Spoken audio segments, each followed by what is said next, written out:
It's very good that we can work together. میرے لیے میرا مذہب سب سے پہلے ہے. আল্লাহ পর্যন্ত আমাদের সনদ আছে. I was shocked. Indian regime paid cash bounties for killing Sikhs. Allah send salam. Ask Abu Bakr, is he happy with me?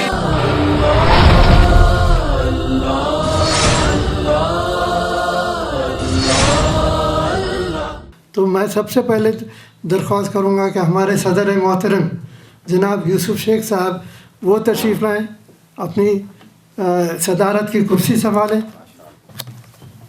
یوسف شیخ صاحب ہمارے انڈین مسلم ٹرسٹ کے صدر ہیں. اس کے بعد میں جناب مفتی عبدالوہاب صاحب سے گزارش کروں گا کہ آج کے جلسے کی صدارت وہ کریں گے. یہ تو صدر نام کے ہیں لیکن اصلی صدر وہی ہوں گے انشاءاللہ. ایک نام میں دو تلواریں رکھنے کی کوشش کر رہے ہوں. ہاں آپ تو دینی صدر ہیں، آپ کا تو زیادہ احترام ہے. میں جناب عبدالوہاب سہیل بابا صاحب سے گزارش کروں گا کہ وہ تشریف لائیں. سہیل بابا صاحب ناظم اعلیٰ ہیں ختم نبوت اکیڈمی کے لندن، یہاں سے لائیں.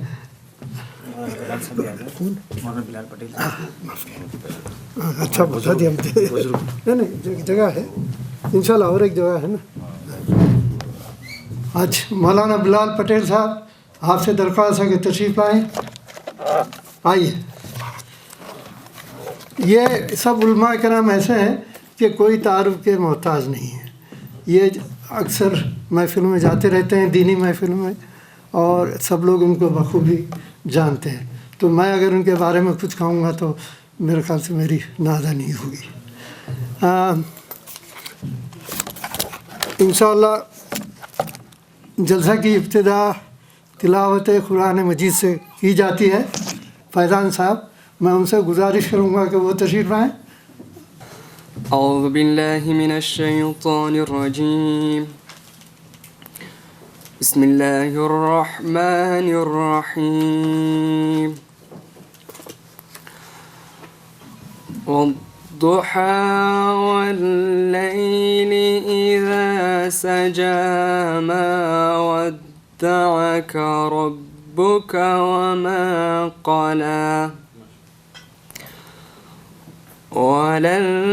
وللآخرة خير لك من الأولى ولسوف يعطيك ربك فترضى ألم يجدك يتيما فآوى ووجدك ضالا فهدى ووجدك عائلا فأغنى فأما اليتيم فلا تقهر وأما السائل فلا تنهر وأما بنعمة ربك فحدث. صدق الله العظيم. میرے خیال سے بہتر ہے کہ میں پہلے اپنے صدر محترم یوسف صاحب سے درخواست کروں کہ وہ چند الفاظ کہیں خطبہ صدارت کے طور پہ. آئیے تشریف لائیے. بسم اللہ الرحمن الرحیم. موسٹ ریسپیکٹڈ علماء کرام، ریسپیکٹڈ بردرس اینڈ سسٹرس ان اسلام، السلام علیکم ورحمۃ اللہ وبرکاتہ. On behalf of the trustees of Indian Muslim Trust, it is my great pleasure to welcome you all and thank you all for participating in this Hajj seminar. May Allah subhanahu wa ta'ala reward you for all this. In Divisions of Islam, an Irish scholar named Melais Recton wrote in his seminar, Islam in the world has its origin in politics rather than belief. During every year, once a year, Muslims forget their differences, an astonishing diversity of Muslims joined together in a singular devotion, a breathtaking display of oneness that no other faith can match, as he wrote in the seminar. Muslims who deny the Islam of others deny that spirit, as the Quran itself says. Allah invites all to the land of peace. Innal hamda wa ni'mata lakal mulk.